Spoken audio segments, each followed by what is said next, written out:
ಸರ್ವರಿಗೂ ಶುಭ ಸಂಜೆ. ಕನ್ನಡಕ್ಕಾಗಿ ಒಂದು ಕ್ಷಣ.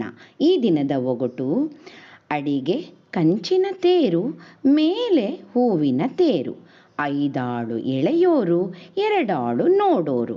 ಹಾಗಾದರೆ ನಾನು ಯಾರು? ಸರಳ ಸುಂದರವಾಗಿದೆ. ಎಲ್ಲರೂ ಪ್ರಯತ್ನಿಸಿ. ಬೇಗ ಬೇಗ ಉತ್ತರ ನೀಡಿ. ನಿಮ್ಮ ಪ್ರಯತ್ನ ನಿರಂತರವಾಗಿರಲಿ.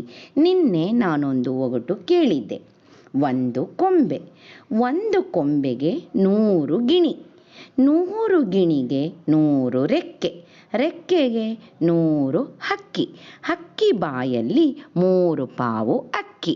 ಸರಳ ಸುಂದರವಾಗಿತ್ತು. ಉತ್ತರ ಹೊಂಬಾಳೆ. ನಿಮ್ಮ ಪ್ರಯತ್ನ ನಿರಂತರವಾಗಿರಲಿ. ಮತ್ತೊಮ್ಮೆ ಎಲ್ಲರಿಗೂ ಶುಭ ಸಂಜೆ. ಕನ್ನಡಕ್ಕಾಗಿ ಒಂದು ಕ್ಷಣ. ನಿಮ್ಮೊಂದಿಗೆ ಆಶ್ರೀ.